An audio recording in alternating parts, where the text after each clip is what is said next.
नमस्कार। सोचिए एक ऐसे समुद्री जहाज के बारे में जो सिर्फ एक जहाज नहीं बल्कि एक चलता फिरता किला है। एक ऐसी ताकत जो किसी भी जंग का रुख पूरी तरह से बदल सकती है। तो सवाल यही उठता है कि आखिर एक जहाज में ऐसा क्या है कि वो दो ताकतवर देशों को जंग के मुहाने पर लाकर खड़ा कर दे। चलिए इस जहाज की असाधारण ताकत और इसके भू राजनीतिक असर की हर एक परत को खोल कर देखते हैं। तो सबसे पहले ये समझते हैं कि अभी हो क्या रहा है। जगह है हुर्मुज़ जलडमरू मध्य, वो समुद्री रास्ता जहां से दुनिया का एक बहुत बड़ा तेल का कारोबार होता है, और यहां पर तनाव बिल्कुल अपने चरम पर है। ठीक इसी माहौल में अमेरिका अपनी नौसेना की एक बहुत बड़ी तैनाती कर रहा है।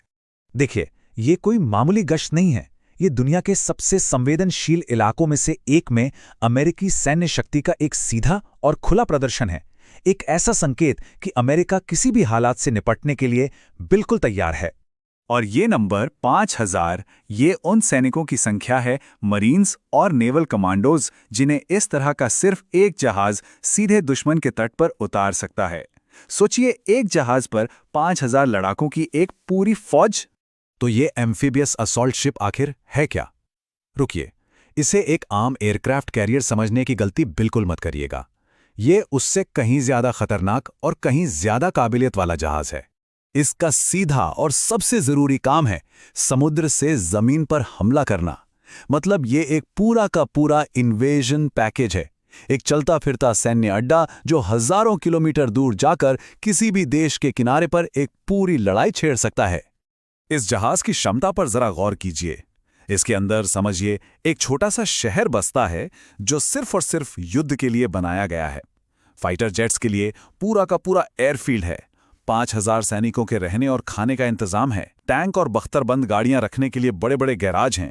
और इतना ही नहीं, एक पूरी तरह से काम करने वाला अस्पताल भी मौजूद है। ये समुद्र पर तैरती एक आत्मनिर्भर सैन्य शक्ति है। अच्छा, अब समझते हैं कि ये तैरता हुआ किला अपनी रक्षा कैसे करता है और हमला कैसे करता है।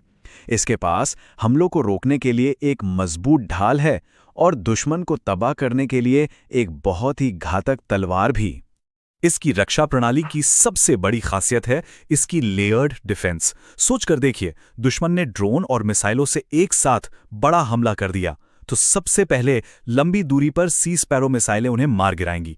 जो बच गए उन्हें बीच की दूरी पर एरी मिसाइलें रोकेंगी, और अगर फिर भी कोई खतरा जहाज के बिल्कुल करीब आ पहुंचा तो फेलिंग्स सिस्टम उसे खत्म कर देगा।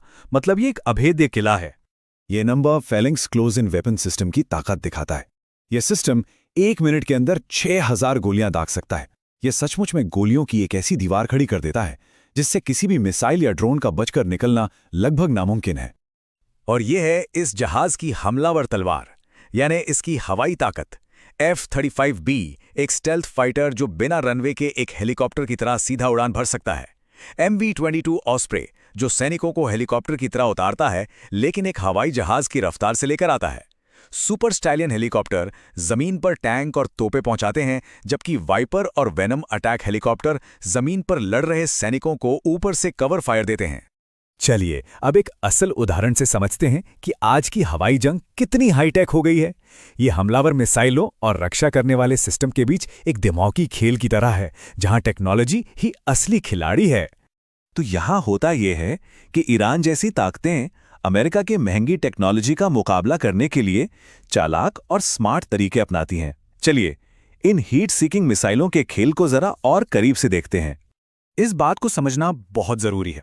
देखिए, पहले जब कोई हीट सीकिंग मिसाइल किसी जहाज पर लॉक होती थी तो पायलट फ्लेयर्स छोड़ता था।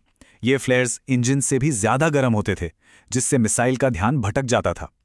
लेकिन आज की मिसाइलें स्मार्ट हैं। वो सिर्फ गर्मी नहीं देखती, वो टारगेट का आकार भी देखती हैं। और यही वो टेक्नोलॉजी का बड़ा बदलाव है जो इन नई मिसाइलों को बहुत बहुत घातक बना देता है। मिसाइल का लॉजिक ये समझ जाता है कि असली टारगेट वो बड़ा हवाई जहाज है, न कि वो छोटा सा गर्म फ्लेयर। इसी एडवांस तकनीक ने हवाई युद्ध के सारे समीकरण ही बदल दिए हैं। तो चलिए अब वापस बड़े मुद्दे पर आते हैं और इस जहाज की तैनाती और इन टेक्नोलॉजी के रणनीतिक असर को समझते हैं। ये मामला अब सिर्फ 2 देशों के बीच का नहीं रहा, ये एक वैश्विक शतरंज का खेल बन चुका है जिसके मोहरे पूरी दुनिया में फैले हुए हैं। यहाँ 2 बिल्कुल अलग सैन्य रणनीतियां आपस में टकरा रही हैं। इसे कहते हैं असममित युद्ध, मतलब एक बड़ी और एक छोटी ताकत के बीच की लड़ाई।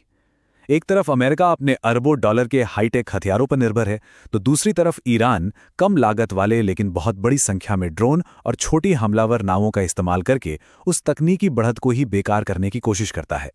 और अब देखिए कि ये संघर्ष कैसे फैलता जा रहा है। रूस और चीन ईरान की मदद कर रहे हैं। सऊदी अरब में अमेरिकी सैन्य अड्डे की वजह से मक्का जैसा पवित्र स्थल भी खतरे के दायरे में आ चुका है। और अगर ईरान ने दुनिया के 40% शिपिंग ट्रैफिक को रोकने की अपनी धमकी पूरी कर दी, तो इसका असर हम सब पर पड़ेगा।